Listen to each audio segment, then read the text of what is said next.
Hello viewers, இந்த வீடியோவில் cross பண்ணவே முடியாத டேஞ்சரஸான பிரிட்ஜஸை பற்றி தான் பார்க்க போகிறோம். இந்த லிஸ்ட்டில் 7th அண்ட் ஃபஸ்ட்டாக சுவிட்சர்லாண்டில் இருக்கிற டிட்லிஸ் கிளிஃப் வாக்கை பற்றி தான் பார்க்க போகிறோம். இந்த டிட்லிஸ் பிரிட்ஜை கிராஸ் பண்ணுறதுக்கு ஃபஸ்ட்டு நம்ம மலை மேலே ஏறணுமா. ஏன்னா இந்த டிட்லிஸ் பிரிட்ஜ் வந்து மலை மேலே தான் இருக்குது.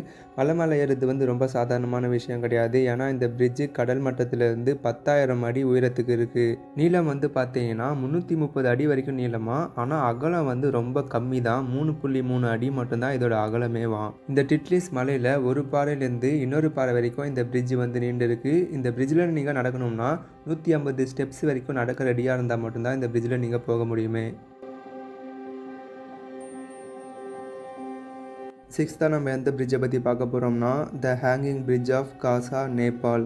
இந்த பிரிட்ஜ் பார்க்குறதுக்கு தொங்கின்னு தானே இருக்குது. ஆனால் இந்த பிரிட்ஜை தொங்குற பிரிட்ஜுன்னு சொல்லாமல் ஆடுற பிரிட்ஜுன்னு சொல்லலாம். ஏன்னா இந்த பிரிட்ஜு வந்து ரொம்ப ஹைட்டான இடத்துல இருக்கிறதுனாலையும் காற்று அதிகமாக அடிக்கிறதுனாலையும் இந்த பிரிட்ஜு வந்து ஆடுமா. இந்த பிரிட்ஜு பக்கத்தில் இருக்கிற லோக்கல்ஸ் அதுக்கப்புறம் ட்ராவலர்ஸ்லாம் இந்த பிரிட்ஜில் போகும்போது காற்றுல வந்து இந்த பிரிட்ஜு அப்படியே ஆடுமா.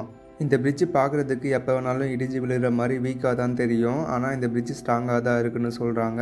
இன்னமும் இந்த பிரிட்ஜு பக்கத்தில் இருக்கிற லோக்கல்ஸ் அப்புறம் இங்கே வர ட்ராவலர்ஸ் இவங்க எல்லாருமே யூஸ் பண்ணிட்டு தான் இருக்காங்க.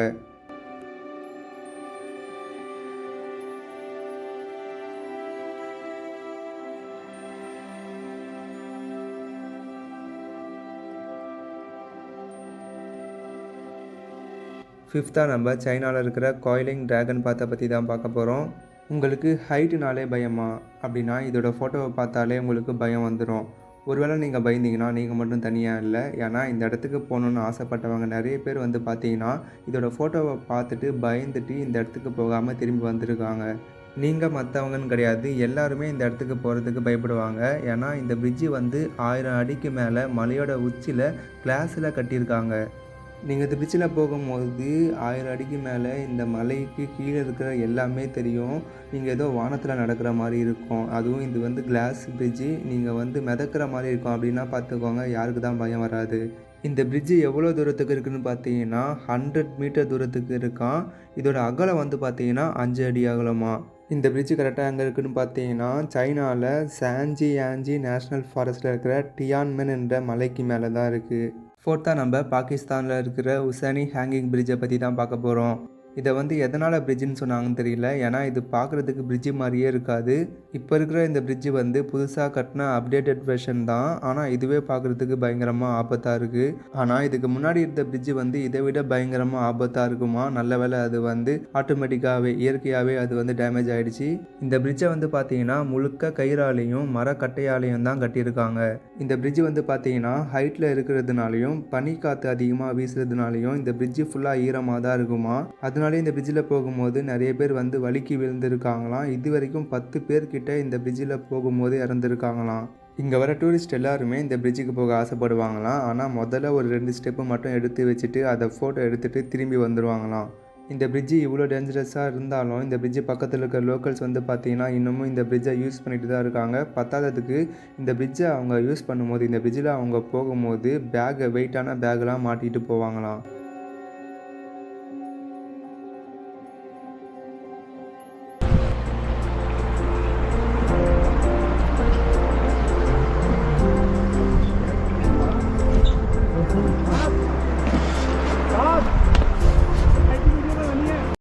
தேர்டாக நம்ம சைனாவில் இருக்கிற ரொம்ப ஃபேமஸான கிளாஸ் பிரிட்ஜான ஹோங் யாகு பிரிட்ஜை பற்றி தான் பார்க்க போகிறோம்.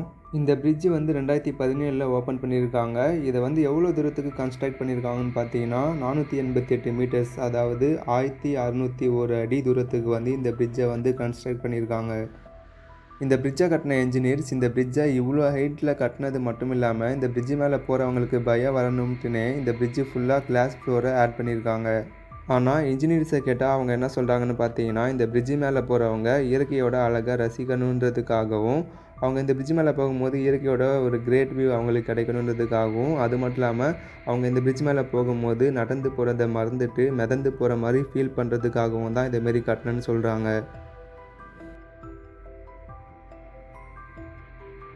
இந்த பிரிட்ஜில் இருக்கிற கிளாஸ் பேனல்ஸ் எவ்வளோ சென்டிமீட்டர் வரைக்கும் லாங்குன்னு பார்த்தீங்கன்னா 4 சென்டிமீட்டர் வரைக்கும் லாங்காக. இந்த கிளாஸ் பேனல்ஸோட திக்னஸ் எவ்வளோன்னு பார்த்தீங்கன்னா வெறும் 1.6 இன்ச்சு மட்டும்தானா.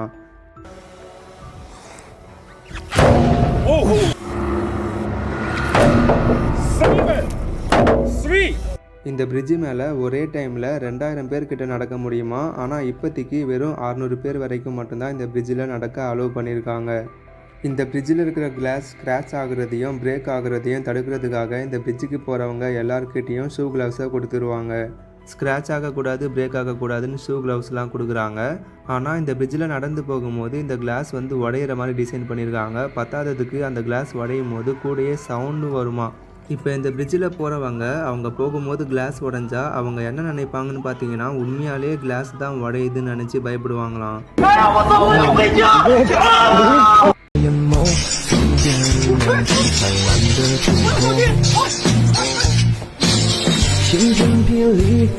செகண்டாக நம்ம ஜப்பானில் இருக்கிற ஐயாகாசு ரபாஷின்ற பிரிட்ஜை பற்றி தான் பார்க்க போகிறோம்.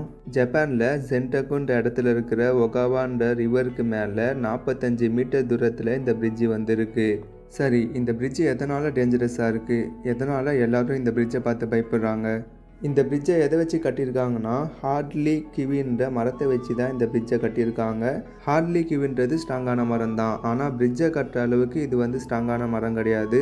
ஏன்னா இது வந்து ரொம்ப நாளைக்கு வராது. இது இயற்கையாகவே அழுகி போய் வீக் ஆகுற மரம் தான் இந்த மரம். இந்த மரத்தை வச்சு இந்த பிரிட்ஜை கட்டியிருக்கிறதுனால இந்த பிரிட்ஜு வந்து குட் குவாலிட்டி இல்லாத பிரிட்ஜு தான் இந்த பிரிட்ஜு. சரியான டெக்னாலஜிலாம் வளர்ந்த இந்த டைமில் போய் மரத்தை வச்சு இந்த பிரிட்ஜை கட்டியிருக்காங்கன்னு கேட்டிங்கன்னா, இந்த பிரிட்ஜு வந்து ஆதி காலத்தில் கட்டப்பட்ட பிரிட்ஜ். அதாவது ராஜாக்கள் காலகட்டத்தில் கட்டப்பட்ட பிரிட்ஜு தான் இந்த பிரிட்ஜு. அந்த டைமில் யாராச்சும் கொள்ளையடிக்க வந்தாங்கனாலும் இல்லை போர் புரிய வந்தாங்கனாலும் இந்த பிரிட்ஜை வந்து ஈஸியாக கட் பண்ணிடுவாங்க. இந்த பிரிட்ஜை கட் பண்ணிட்டாங்கன்னா அவங்க வந்து இந்த பிரிட்ஜை தாண்டி உள்ளே போக முடியாது. அதனால தான் மரத்தை வச்சு இந்த பிரிட்ஜை அந்த டைமில் கட்டியிருக்காங்க. ஆனால் இந்த பிரிட்ஜை ஒவ்வொரு 3 வருஷத்துக்கு ஒரு வாட்டியும் புதுசாக கட்டுவாங்களாம். புதுசாக கட்டும் போது இந்த பிரிட்ஜை கட்டுறதுக்கு யூஸ் பண்ணுற அந்த மரத்தோட கிளைக்குள்ளே ஸ்டீல் ரோப்ஸை வச்சு கட்டுவாங்களாம்.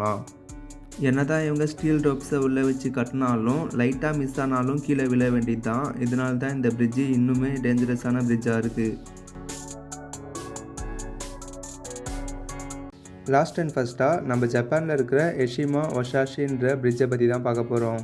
இந்த பிரிட்ஜு வெஸ்டர்ன் ஜப்பானில் தான் இருக்குது. இதுக்கு பேர் தான் பிரிட்ஜு, ஆனால் இது பார்க்குறதுக்கு பிரிட்ஜு மாதிரி இல்லாமல் ரோலர் கோஸ்டர் மாதிரி இருக்கும். 2 சிட்டியை கனெக்ட் பண்ணுற மாதிரி ஷார்ட்கட்டாக இந்த பிரிட்ஜ் இருக்குது. ஆனால் இந்த பிரிட்ஜு எதுக்கு ஷார்ட்கட்னு பார்த்தீங்கன்னா, வாந்தி எடுக்கிறதுக்கும் மயக்கம் வரத்துக்கு தான் இந்த பிரிட்ஜு ஷார்ட்கட்டு. தைரியமான டிரைவர்ஸ் கூட இந்த பிரிட்ஜு மேலே போகும்போது பயந்துடுவாங்க. ஏன்னா இந்த பிரிட்ஜு வந்து ரொம்ப ஷார்ப்பாக ஹைட்டில் போகும். சரி, எதனால் இந்த பிரிட்ஜு வந்து இவ்வளோ ஹைட்டாக செங்குத்தாக இருக்குன்னு கேட்டிங்கன்னா, இந்த பிரிட்ஜு கீழே ஒரு ரிவர் இருக்குது. அந்த ரிவரில் கப்பல்லாம் போகுமா. அந்த கப்பல் போகணும்னா இந்த பிரிட்ஜை ஹைட்டாக கட்டி தானே ஆகணும். இந்த பிரிட்ஜை இவ்வளோ ஹைட்டாக கட்டுறதுனால கப்பல் வந்து தாராளமாக இந்த பிரிட்ஜுக்குள்ளே ஃப்ரீயாக போகுமா. கப்பல் போகிறதுக்கு இந்த பிரிட்ஜை செங்குத்தாக கட்டினாங்க. ஆனால் இந்த பிரிட்ஜு மேலே போகிற டிரைவர்ஸ்லாம் வந்து பார்த்தீங்கன்னா தினமும் பயத்திலேயே போயிட்டு வந்துன்னு இருக்காங்க. ஓகே வியூவர்ஸ், இந்த வீடியோவோட எண்டுக்கு வந்தாச்சு. இந்த வீடியோ உங்களுக்கு பிடிச்சிருந்தால் லைக் பண்ணுங்கள், ஷேர் பண்ணுங்கள், மறக்காமல் இந்த சேனலை சப்ஸ்கிரைப் பண்ணுங்கள். ஓகே, பாய்.